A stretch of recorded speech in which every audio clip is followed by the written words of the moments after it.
Hey, what's up, lightboltjoe here. Today we are going to discuss Prometheus. Came out June 8th, 2012, directed by Ridley Scott.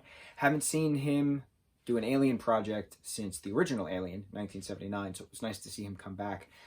This stars Idris Elba, Charlize Theron, Benedict Wong is in this, Michael Fassbender plays David, Guy Pearce plays Weyland, another Weyland from Weyland Corp that we are familiar with. This starts out in 2089, and it ends January 1st, 2094. Yes, so it's primarily between 2089 to 2093.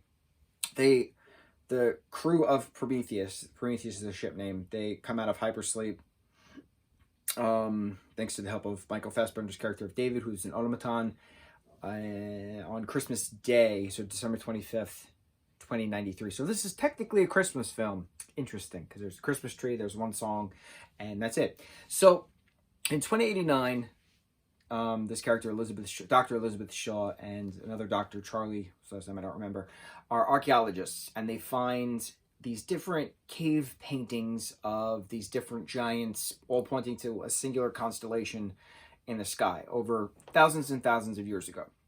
So they convince Weyland to fund a mission to space to find these creators, these potential creators. Now, creating what? Creating humanity. At the beginning of this movie, we see a creator creating life on Earth. So humans are not from here. We are from another planet, according to this film.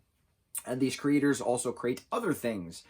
So Prometheus goes to this moon attached to near this planet, which is semi-habitable, and they're exploring stuff, and they find an old spaceship of these creators, but like they're all dead except for one who's in a hypersleep for over 2,000 years. And it's a matter of what killed the creators, and the fact that this is a ship for the creators, not the world that the creators are from. So where are the creators from? Why did they stay on this particular moon to create stuff to then bring to Earth and other planets? It turns out they also are the creators of the alien xenomorph race, as we know from the black sludge that David conveniently has found and then puts in Charlie, and then Charlie semi-impregnates Elizabeth. It was a whole confusing back and forth thing. But, so we get kind of facehuggers out of this, during a weird C-section of Elizabeth taking a technical facehugger out, and the facehugger grows into this monster who then attacks the final, creator boss, if you will, when it's the creator versus Elizabeth, after David's head's ripped off, but he can still talk, and everybody else is dead. Because it's a matter of making sure that death stays on the moon, not going back to Earth as originally planned. So the creators wanted to destroy humans for some reason, we don't know why, by putting all this death there. So they were not happy with their creation, so they wanted to eliminate their creation. So the final facehugger grows into this monster facehugger who then attaches itself onto a creator, and then we see a xenomorph come out of the creator at the end. Creator xenomorph, because we know xenomorphs take on the host persona, right? So it's a little different in the way it looks.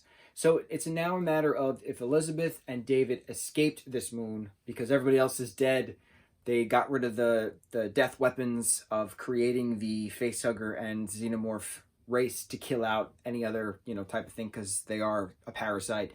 Where are they going to next? So the next film is Alien Covenant, which is taking place after this film, and Michael Fassbender's back as David, so it's a matter of what is David's alternative plans. Now, I remember seeing this in 2012, and I hated it, because it had nothing to do with Alien. But I was an idiot, because I didn't watch the other films prior to watching this film, and now that I've seen everything in the marathon binge that we've been doing, and I'm getting the timelines, and I'm getting the fact that this was 2094, and the first Alien film took place in, 2122 or something like that, so we're almost there. Like, this is just the beginning of getting to where we first meet Lieutenant Ripley.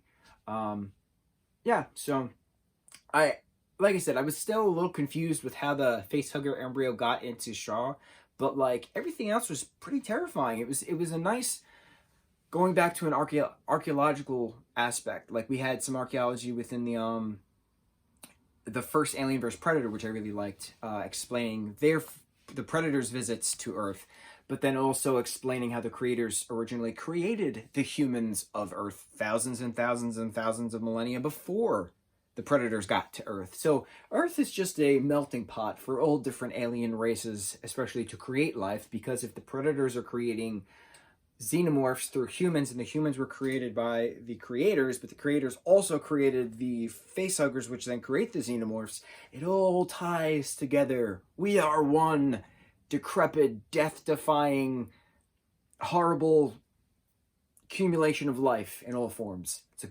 great way to look at it. So, thus concludes our conversation on Prometheus. This is a Christmas film. Make sure everybody watches it at Christmas time. And yeah, on to Alien Covenant. Let's see if I remember it, and I'm sure I'll like it. If I hated it in the movie theaters because I didn't watch the other films prior, I'm sure I will like it now because I have watched the other films prior. But don't hold my judgment. We shall see. Mucho mahalo.